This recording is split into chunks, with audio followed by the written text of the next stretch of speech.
Assalamualaikum warahmatullahi wabarakatuh.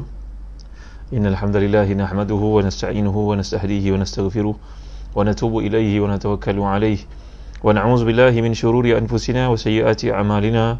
May yahdihillahu fala mudilla lahu wa may yudlil fala hadiya lahu.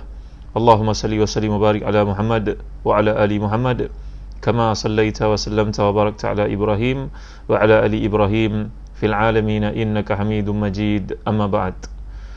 Waalaikumsalam warahmatullahi. Faris Misbah, Radia Han, Aisyah Iskandar, Syafina, Saidah Saleh, top fan kita, Fatimah Syamsuddin sebagai top fan kita, Amtias Mustaqim, Suizi Daniel, Nurliza Idrus, top fan kita, Ustaz Fairul Hamid, sahabat saya yang dimuliakan Allah, sahabat serumah ketika belajar di Jordan. Kalau ada kesalahan, Ustaz Fairuz boleh tegur ya.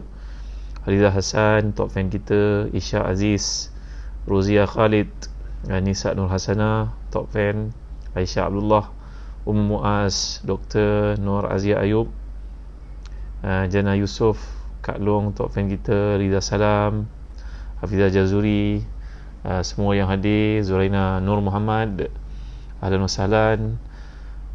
Miza Akmal, top fan kita, Nur Hida, ahlan wa sahlan. Walaupun kita saling tak mengenali, tak berjumpa melainkan dalam majlis ilmu, mudah-mudahan Allah menjadikan upaya kita, usaha kita dalam majlis ilmu ni sebahagian daripada perkara-perkara yang akan memberatkan timbangan amal soleh kita di akhirat. Kami sah HMS sebagai top fan kita, Doris Muhammad, Nur Sumaya Zakaria, Hamidi Hussein, Su Hafizuddin, Sa'adiyah Basar, Nur Hida, Allah ramainya teman-teman. Top fan kita Azina Abdul Aziz, Fizul, Encik Bahrudin Budi yang sangat setia dalam program kita. Jadi Muhammad Afiq, ahlan wa sahlan. Normala Mahamud, Suzi Daniel, Sarah Sabrina, semua yang hadir, Lutfi Amir. Jadi malam ni kita akan melihat ayat ke Ain Harun ayat 36 hingga 40 insya-Allah ya. Firman Allah SWT, A'udzubillahi minasyaitonir rajim. Falamma jaa Sulaiman qala atumiddunani malin fama atani Allahu khairum mimma ataakum bal antum bihadiyatikum tafrahun. Irji' ilaihim falana'tiyannahum bijunudin la qibala lahum biha walanukhrijannahum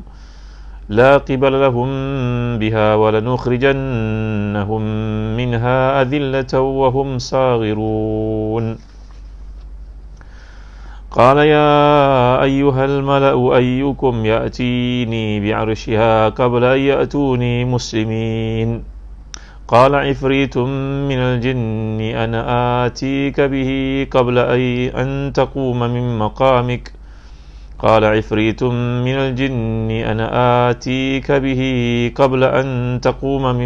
مقامك وإني عليه لقوي أمين. قال الذي عنده علم من الكتاب أنا آتيك به قبل أن يرتد إليك طرفك فلما رآه مستقرا عنده قال هذا من فضل ربي ليبلوني أأشكر أم أكفر ومن شكر فإنما يشكر لنفسه ومن كفر فإن ربي غني كريم. Sadaqallahul azim. Maka tak kala sampai kepada Sulaiman, dia berkata, apakah kamu cuba menyogok aku dengan harta? Kerana apa yang dianugerahkan Allah kepadaku lebih baik daripada apa yang dianugerahkannya kepada kamu. Tapi kamu dengan hadiah kamu telah merasa bangga. Kembalilah kepada mereka. Sungguh kami akan datang kepada mereka dengan bala tentera yang mereka tidak dapat menghadapinya. Dan pasti kami akan mengusir mereka dengan tunduk patuh dalam keadaan mereka terhina. Dia berkata, hai para pemuka, siapakah di antara kamu yang sanggup membawa singgah sananya kepadaku sebelum mereka datang kepadaku sebagai orang-orang yang menyerah diri? Berkatalah Ifrit dari jin, saya akan datang kepadamu dengannya sebelum Tuan berdiri dari tempat dudukmu. Sungguhnya saya untuknya benar-benar kuat lagi dipercayai. Berkatalah seorang memiliki ilmu dari Alkitab, aku akan datang kepadamu, saya akan datang bawa kepadamu wahai Nabi Allah sebelum matamu berkelip. Maka tatkala dia melihatnya terletak di hadapannya, dia pun berkata, ini termasuk kurnia Tuhanku untuk menguji aku, apakah aku bersyukur ataupun kufur. Dan barang siapa bersyukur maka sungguhnya dia bersyukur untuk dirinya, dan barang siapa kufur maka sungguhnya Tuhanku maha kaya lagi maha mulia. Al-Masalahnya Farlisa, Nurisha Putih, Rubia Muhammad Arsyad, Siti Hufi, Nur Nadia Ismail, Allah, ramai sahabat kita, top fan kita Zaria Ismail. Jadi Cik Jah, Adinda Azlan Abdul Rahman, Intan Husna, ya. Jadi tuan-tuan yang mulia bagi tuan-tuan yang minat untuk dapatkan buku-buku Telaga Biru, boleh berhubung dengan pegawai bernama Intan Husna, Farid Zainal, boleh Farid Mirzan, Faizal, Zainan, Encik Murad, ramai nama pegawai-pegawai Telaga Biru yang turut bersama-sama dalam program kuliah kita pada malam ni. Buku-buku untuk sekolah, buku-buku untuk anak-anak kita daripada darjah 1 sampai darjah 6, tingkatan 1 sampai tingkatan 5. Prasekolah pun ada. Bahan-bahan Jawi pun sangat membantu kalau kita inginkan anak-anak kita memperelokkan tulisan Jawi, kerana ia punca rezeki, kata guru saya Syekh Osman Taha yang menulis Quran yang kita baca ni, tuan-tuan. Kata beliau, ketika beliau belajar tulisan di Turki dahulu, semua orang memperlekehkannya. Kau nak cik makan buat apa dengan tulisan Arab ini? Tak payah belajar, kau belajarlah jadi bidang lain. Tapi beliau belajar dengan tekun, akhirnya jadi penulis Quran yang semua orang memakai Quran daripada tulisannya. Beliau berkata kepada saya, ajarlah anak-anak kamu memperbaiki tulisan Quran mereka, kerana ia pintu rezeki, seperti mana kata Sayyidina Ali karramallahu wajhah. Jadi kami di Telaga Biru menerbitkan bahan-bahan Jawi, bahan-bahan flashcards, bahan-bahan kreatif yang boleh membantu anak-anak kita untuk menyintai tulisan Al-Quran Al-Karim.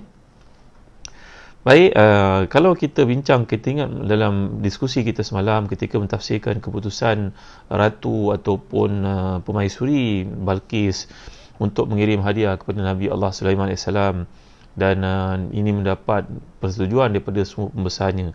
Maka ayat ini bagai menyambung diskusi yang lalu, tafsir yang lalu, iaitulah ayat ini bagai menyatakan maka Sang Ratu menjawab surat Nabi Sulaiman dan mengirim utusan bawa hadiah-hadiah yang sangat banyak, yang berharga dan menarik. Ini adalah lazimnya kerja raja-raja, tuan-tuan yang boleh kasihan. Jadi kita akan lihat prinsip yang berlaku dalam kisah ini. Nabi Sulaiman menolak. Jadi Nabi Sulaiman telah bertanya kepada mereka, apakah kamu dipendekkan cerita, dipotong skrip, dilaburkan tirai, tidak ada cerita panjang-panjang? Tuan-tuan, dalam Al-Quran semuanya cerita, kerana Al-Quran nak kita ni meningkatkan kefahaman kita. Tak perlulah cerita meleget-leget. Lirik ni nanti banyak membuang masa. Maka ditutup tirai, terus digambarkan perjalanan itu membawa hadiah dari Yaman menuju ke Palestin, dari Sana'a menuju ke Palestin, untuk memujuk Nabi Sulaiman ini dan melihat bagaimana tindakannya. Kata para ulama tafsir, contohnya Imam Al-Baghawi, Imam Qurtubi, bahawa perutusan hadiah ni dilakukan oleh Ratu Balqis dengan tujuan untuk menyogok ataupun merasuah Nabi Allah Sulaiman. Nak melihat kalau dia terima hadiah, maka dia raja seperti raja-raja yang lain, berpeluang untuk kita kalahkan. Walaupun cakapnya bombastik, walaupun dia exaggerate, gambarkan dia ni hebat sangat, tak, kita boleh kalahkan dia. Tapi kalau dia menolak hadiah yang diberikan, menandakan bahawa dia ni adalah seseorang, dia ni punya kedudukan di sisi Allah, dia ni memang Nabi. Maka Ratu Balqis dengan kekayaannya menghantar emas, perak, berbagai bentuk hadiah, tuan-tuan yang mulia Allah sekalian, untuk memujuk ataupun menyogok Nabi Allah Sulaiman AS. Sebaik saja utusan itu sampai di hadapan Nabi Sulaiman, maka Nabi Sulaiman terus bertanya, atumidunani, apakah engkau nak merasuah aku, engkau nak beri aku harta, sedangkan apa yang diberikan oleh Allah SWT kepadaku berupa kenabian, keilmuan, harta, pangkat, ketundukan segala makhluk kepadaku, tak boleh nak disamakan dengan apa sahaja harta dunia yang kau berikan. Tuan-tuan, kadang-kadang dalam bab kebudian ni bahaya, tuan-tuan yang mulia Allah sekalian. Itu sebab kalau orang buat baik pada kita, kita lihat apakah ia ikhlas, ataupun ada matlamat yang tertentu, kita takut nanti kita lalu banyak termakan budi daripada orang, tuan-tuan, maka nanti kita tak mampu nak balas balik. Kan? Jadi ini kita kena mohon selalu hidayah daripada Allah SWT, supaya dalam apa yang kita lakukan, kita sentiasa dapat petunjuk daripada Allah SWT. Itu sebab dalam satu hadis Nabi mengajar kita, bila kita berada dalam keadaan tersepit, kita berunding sebagai contohnya, kita mewakili adik-beradik untuk berunding dengan orang tertentu, ayah ibu dah tak ada sebagai contohnya, yang terlukis dalam fikiran saya kadang pengalaman ni berlaku dalam hidup kita. Maka itu sebabnya Nabi SAW menganjurkan kepada kita untuk berdoa dengan satu doa yang penting, tuan-tuan dimulakan sekalian. Doa ni dikatakan oleh para ulama dalam syurahul hadis.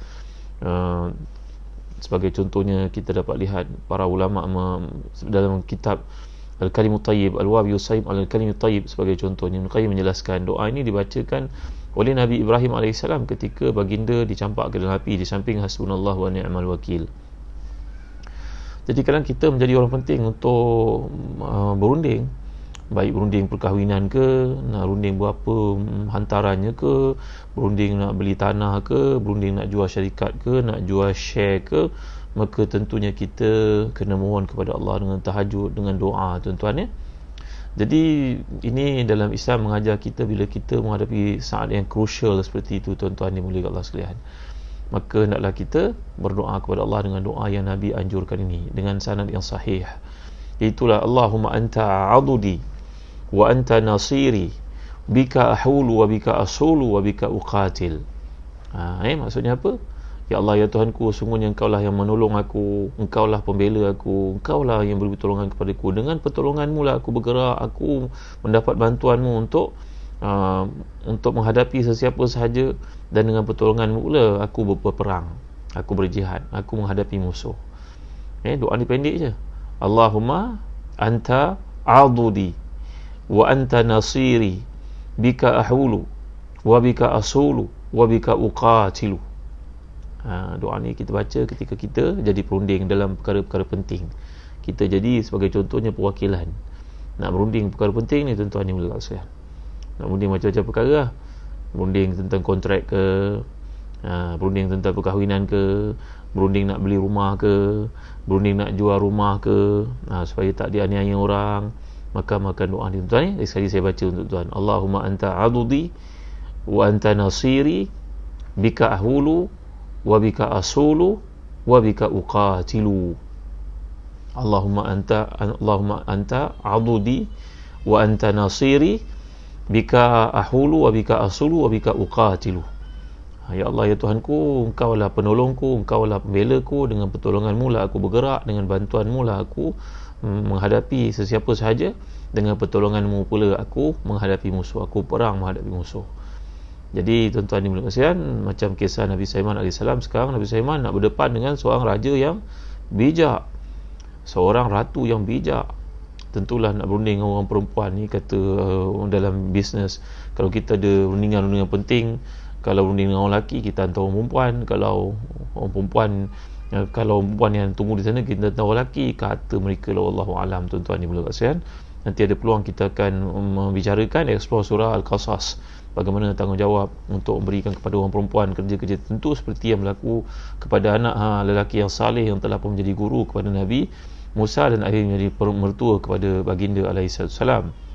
Jadi tuan-tuan dimuliakan sekalian, dalam konteks ayat ini kita baca doa bila menghadapi situasi-situasi yang getir. Kata para ulama mensyarahkan hadis ini, contohnya dalam kitab Al-Wabi Usaim Al-Kalimut Tayyib, Ibn Qayyim mengatakan doa ini dibaca oleh Nabi dalam suasana-suasana yang crucial, dan dibaca oleh Nabi Ibrahim ketika baginda berdebat dengan Namrud dan mengakhiri baginda dicampak ke dalam api. Allahumma anta adudi wa anta nasiri bika hawlu wa bika asulu wa bika uqatilu. Jadi tuan-tuan dimuliakan sekalian, sekarang Nabi Allah Sulaiman alaihissalam akan berdepan dengan satu ujian, iaitu ujian diberikan hadiah. Hadiah ni dengan tujuan untuk memperdayakan ataupun melunakkan ataupun menyogok Nabi Allah Sulaiman supaya berhenti daripada kerja dakwah yang mana baginda telah pun mengetahuinya. Kerana baginda tentulah seorang yang hakim, baginda seorang yang bijaksana. Tentulah apa yang berlaku kepada baginda dengan hadiah yang dihantar itu merupakan satu usaha untuk memujuk dan memberhentikan kerja dakwah dan satu bentuk rasuah sebenarnya. Sedangkan dalam konteks yang lebih luas, kalau kita perhatikan sunnah Nabi kita sallallahu alaihi wasallam, Nabi menerima hadiah. Termasuklah hadiah yang dihantar oleh Muqawqis, maharaja dari Mesir, ketika Nabi menghantar sahabat-sahabat untuk berdakwah kepada mereka, aslim taslam, masuklah Islam kau akan selamat. Nabi menghantar surat kepada mereka yang saya telah jelaskan pada kuliah lalu. Paling pentingnya kita mengajar anak kita untuk memperbaiki tanda tangan mereka, sebab Nabi kita SAW pun ada signature yang tersendiri, seperti yang Nabi SAW lakukan ketika menghantar surat kepada Balqis. Saya dah bincang pada kuliah yang lepas, tuan-tuan boleh rujuk ya. Jadi Nabi menerima hadiah daripada Muqawqis, maharaja Mesir yang dihantar. Bahkan wanita yang dihantar sebagai jariah itu hamba menjadi umul walad, iaitulah menjadi ibu kepada anak Nabi kita sallallahu alaihi wasallam, namanya Ibrahim alaihissalam, yang wafat ketika kecil. Jadi menunjukkan kepada kita tidaklah selama-lamanya dilarang untuk kita menerima hadiah. Lihat konteks hadiah itu. Kalau hadiah yang diberikan mempengaruhi polisi atau menyebabkan kita akan tertakluk kepada yang beri hadiah, atau nanti kata lain ini merupakan satu usaha untuk merasuahkan kita, maka kita kena aware lah perkara tersebut, tuan-tuan. Kita duduk di jawatan-jawatan penting, maka kontraktor datang menghantar hadiah macam-macam kat kita. Nanti kalau kita dah ambil, kita akan tertakluk kepada apa yang kita nak buat, semua kena ikut pandangan dia, kan dah termakan budi. So itu orang Arab mengatakan ahsin ilan nas tasta'bid qulubahum, berbaik kepada manusia, nanti engkau akan miliki hati mereka. Baik ni dua bentuk lah. Yang pertama baik sebab memang kita di orang Islam disuruh baik. Yang kedua baik sebab ada mi di sebalik batu. Mi di sebalik ada apa? Udang di sebalik mi, udang di sebalik batu. Jadi tuan-tuan dimuliakan Allah sekalian, dalam kenyataan hadis kita dapat lihat Nabi kita SAW menerima hadiah. Jadi, tapi dalam konteks ini, kenapa Nabi SAW menolak? Kerana Nabi SAW memahami itu satu bentuk kemudian yang akan mengheret baginda untuk keluar dari tanggungjawab, akan menyebabkan baginda disogok ataupun dirasuah. Maka Nabi Sulaiman telah mengatakan kepada utusan yang bawa hadiah itu, pulang kamu dengan harta-harta kamu, aku tak panas sedikit pun, aku tak heran apa yang kau hantar kepada aku. Kerana apa yang telah Allah beri kepada aku terlalu mulia dan terlalu hebat untuk aku tunduk kepada orang seperti maharaja engkau, seperti ratu engkau, seperti permaisuri engkau. Kerana Allah telah beri pada aku hidayah, Allah beri aku pengetahuan, Allah beri pada aku kemuliaan, Allah beri pada aku kepimpinan, maka ini semua tidak ada bandingnya, kata para ulama tafsir. Kita dapat lihat dalam huraian kitab-kitab tafsir yang ada, tuan-tuan. Jadi selanjutnya Nabi Sulaiman AS memerintahkan kepada pimpinan rombongan Balqis itu supaya pulang ke Sabak dan kembalilah beritahu kepada ratu dan siapa saja yang ada di situ, kami bersumpah bahawa kami akan datang dengan bala tentera yang tidak ada kuasa untuk kamu menghadapinya. La qibal lahum. Qibal ni diambil dari perkataan, tuan-tuan, kalau kita belajar bahasa Arab, kita ambil perkataan qabl. Kalau kita salat sunat qabliyah, maknanya salat-salat sebelum. Kalau kita belajar hukum fiqh, namanya qubul, maknanya anggota aurat bahagian depan. Lawannya dubur. Dubur ni kalau bahasa Arab bukan semata-mata bererti aurat saja, tuan-tuan. Kita kena belajar bahasa Arab lah, kerana dalam perkataan bahasa Arab, dubur itu bererti belakang. Kalau sebut dubur as-salah, maknanya selepas salat, makna ba'da salah. Jadi ini perbezaan bahasa yang ada dalam penggunaan kita dan juga orang Arab. Kita ni kadang-kadang perkataan-perkataan tu kita boleh gelak, ketawa, tapi sebenarnya dalam bahasa Arab ia satu perkataan ilmiah, tuan-tuan dimuliakan Allah sekalian. Sewaktu saya belajar di Jordan dahulu, kadang-kadang ada pengumuman dibuat,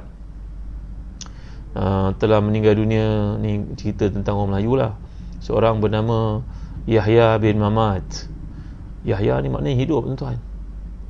Mamad maknanya kematian. Orang Arab pun gelak, nama kamu ni Mamad ni. Mamad tu makna kematian. Jadi inilah kadang-kadang penggunaan bahasa ikut adat kita ni, perlu tanyalah kepada orang-orang alim, orang yang faham bahasa Arab.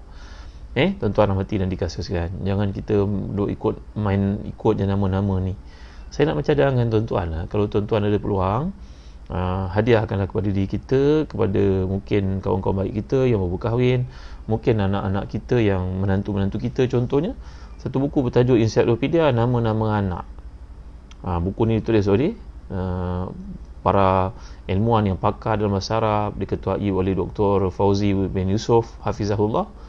yang mengajar kita untuk memahami nama-nama ini punya peranan tersendiri dalam Islam. Dia katakan bahawa dahulu ada seorang ulama di kalangan salafus salih, datang seorang bertanya kepadanya, "Tuan Guru, saya ada anak lelaki meninggal dunia, dapat anak lelaki nombor 2 meninggal dunia lagi, dapat nombor 3 meninggal dunia, ni nombor 4, macam mana nak buat ni Tuan Guru?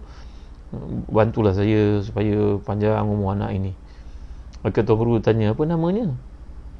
"Belum nama lagi, Tuan Guru baru lahir." Maka kata guru yang mulia ini, "Aku namakan dia Yahya." Yahya, mana mengambil nama sempurna Nabi Yahya, tuan-tuan. Kerana Nabi Zakaria ketika berdoa kepada Allah Taala, "Rabbi habli min ladunka dzurriyyatan thayyibah." Ya Allah, beri kepada aku anak, kerana jangan biarkan aku tinggal seorang diri. Nabi Zakaria minta kepada Allah, terutamanya bila isterinya melihat bagaimana burung pun ada anak, ada meletaskan dalam sarangnya telur itu, maka isteri minta sedih. Mengikut cerita ni kemukakan oleh para ulama tafsir, contohnya Imam An-Nasafi, tuan-tuan dimuliakan Allah sekalian. Jadi balik kepada apa yang digambarkan kat sini, nama Yahya ini Tuan Guru pun namakan dengan anak itu nama Yahya. Panjang umurnya, berketurunan dia. Ini doa kita, tuan-tuan dimuliakan Allah sekalian. Jadi kita dalam bahasa Melayu ni kadang-kadang menggunakan perkataan tu dari sudut konotasi yang salah. Dia bukan begitu maksud yang bahasa Arab kehendaki. Dulu saya pernah huraikan perkataan fitnah contohnya. Fitnah itu orang Melayu menyatakan bahawa ia tuduhan, padahal dalam bahasa Arab fitnah lebih besar daripada tuduhan.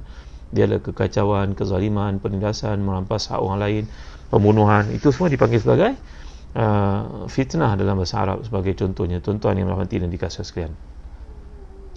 Jadi kenapa Nabi SAW menolak harta yang diberikan berlainan daripada Nabi kita Muhammad SAW yang menerima?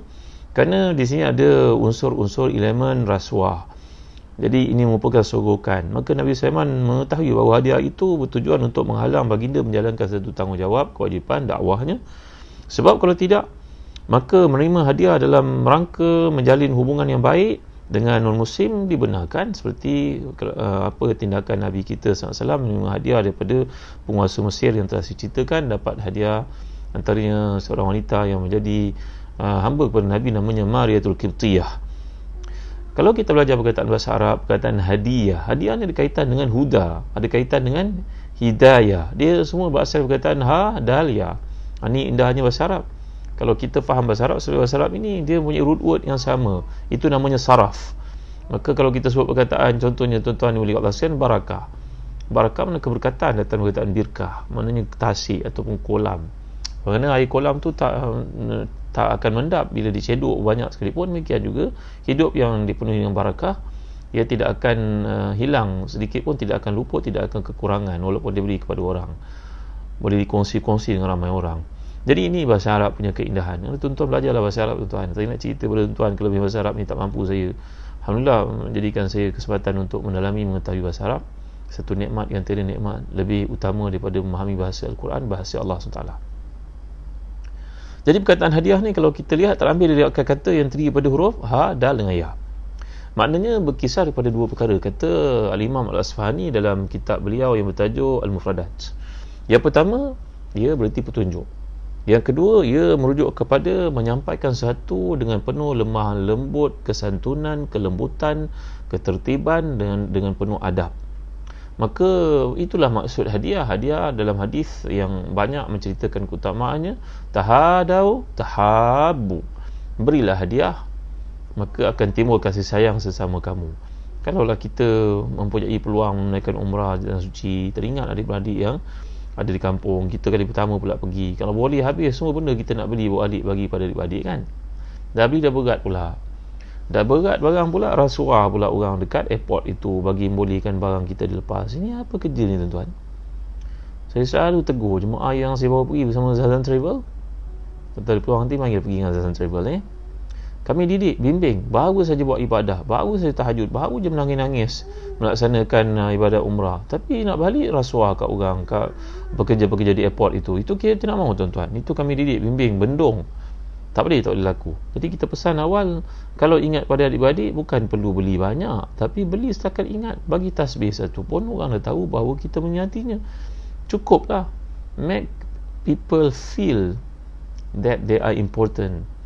jadikan orang keliling kita itu rasa seronok dan rasa kita ada tempat dalam hati kita untuk mereka. Cukuplah tuan-tuan. Walaupun hanya sebagai kopiah saja yang kita bawa, tak perlulah kita beli kendi, beli cerik. Benda tu pun ada kan, kedai orang Islam kat Mahidin pun ada tuan-tuan, ni oleh Allah sekalian. Jadi perkara semikian kita kena faham. Jadi hadiah ni adalah satu tanda untuk kita beritahu orang kita ingat dia. Cukuplah. Kita pergi Terengganu sebagai contohnya, ada jiran tangga kita beli kopok leko bagi, bukan pada mahalnya tapi pada tanda ingatnya. Kita pergi ke Kelantan beli kain batik, bagi pada adik-adik, ibu dan sebagainya, untuk menunjukkan kepada mereka kita ingat mereka, bukan pada mahalnya tapi pada tanda ingatan itu tuan-tuan yang mulia kasihan. Ini yang diajar dalam Islam. Membagi hadiah ini akan menyebabkan hati itu termeterai kasih sayang, pertautan itu akan bertambah baik. Ya, Nur Azah, top fan kita, yes.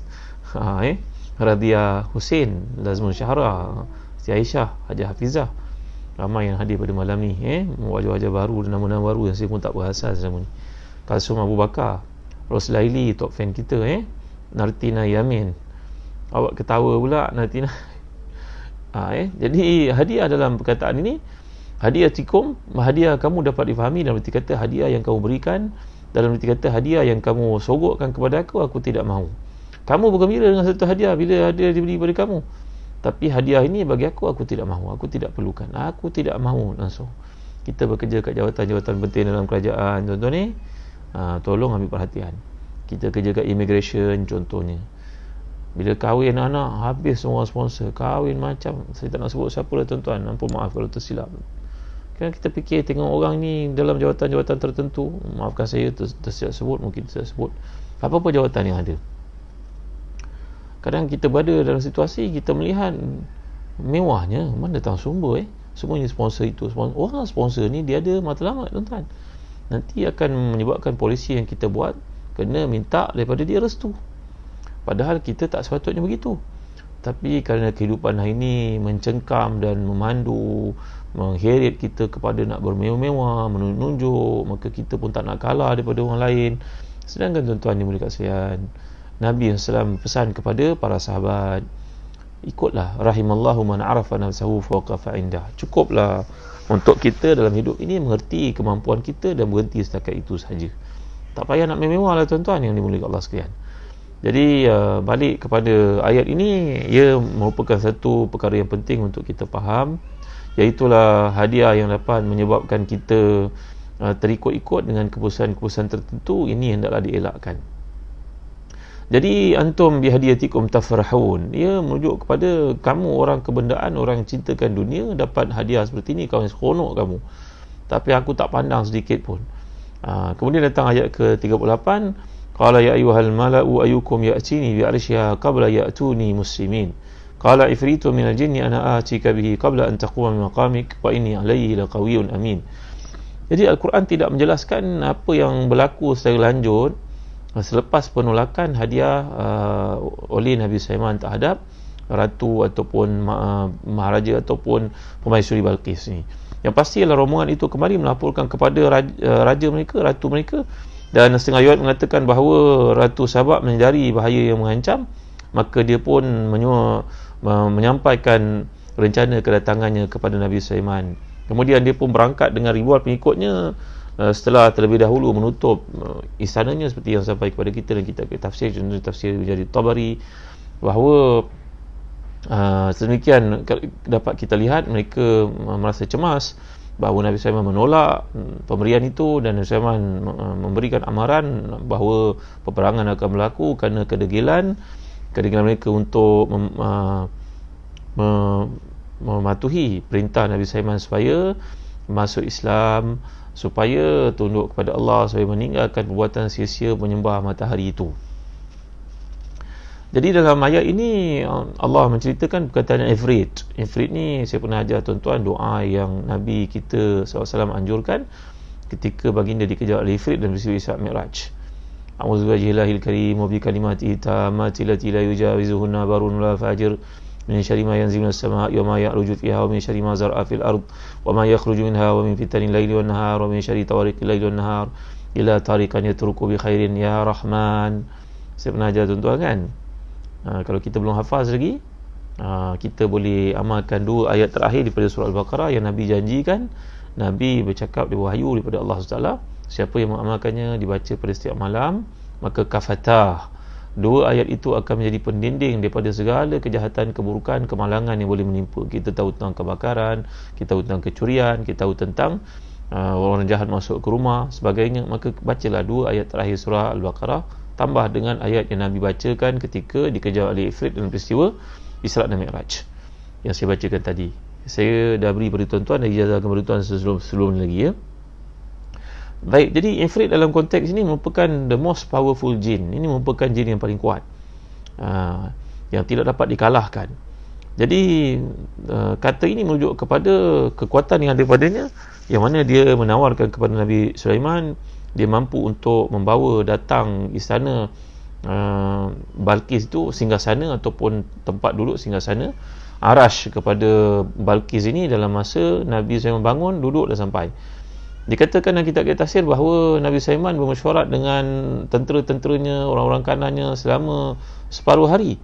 Apakah yang nak dilakukan terhadap Balqis?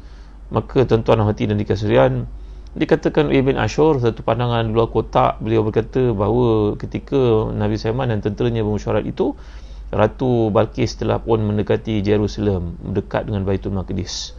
Mungkin berada di sempadan di Jordan pada masa itu, melalui jarak geografi yang dikemukakan, perjalanan yang dilalui pada waktu itu dengan padukan kepada buruj di langit. Wallahu a'lam. Kalau tuan-tuan ikut kami di Zazan Travel, saya akan tunjukkan tempat-tempat laluan ini seperti mana yang disebut oleh ahli-ahli geografi Al-Quran. Maka tuan-tuan, jadi kata Ibn Ashur ni agak pelik dalam kes ini. Beliau berkata mungkin Nabi Sulaiman inginkan nanti Balqis datang tak ada tempat duduk, maka Nabi Sulaiman fikirkan untuk bawa singgasana Balqis itu dibawa datang di hadapannya. Kata-kata ni pelik, agak pelik, di luar kotak, tapi mungkin dia satu pembaharuan dalam ilmu tafsir, bahawa pandangan-pandangan Ibn Ashur ni selalu pandangan yang menungkar arus, tapi beliau dengan kekuatan bahasanya, Masya Allah, hujah-hujah dikemukakan sangat make sense tuan-tuan, sangat masuk akal. Jadi tuan-tuan hati dan dikasihan, sekarang bila dia ceritakan di kitab tafsir, contohnya tafsir Nasafi, sekarang bila sampai singgasana itu, Nabi Sulaiman minta dalam ayat berikutnya, siapa yang akan bawa datang singgasana tersebut, yang bawa datang adalah Asif bin Barkhiyah. Siapa Asif bin Barkhiyah ni tuan-tuan? Dalam ayat ke-40, qallazi indahu ilmun minal kitab. Kata Ibn Jarir Tabari yang tafsirnya, bila jin Ifrit menawarkan proses pengangkatan, memindahkan singgasana Balqis itu berlaku dalam tempoh yang pendek. Itu Nabi Sulaiman berdiri dan duduk telah ada di hadapan baginda. Nabi Sulaiman mengatakan, ana uridu a'jal min zalik, aku nak lebih pantas daripada itu. Tak mau, itu lambat tu. Maka qallazi indahu ilmun minal kitab, berkatalah seorang yang Allah beri ilmu kepadanya daripada Al-Kitab.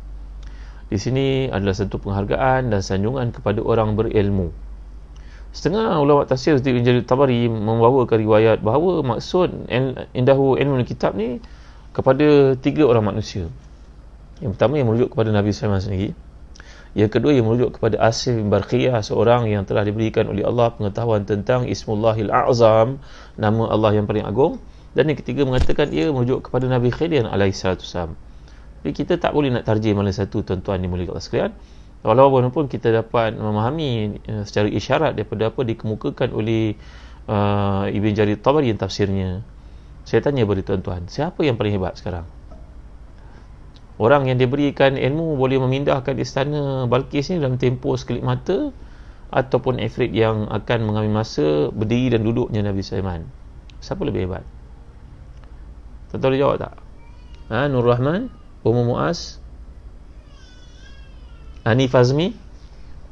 Siapa boleh jawab soal saya? Aziz Taifur?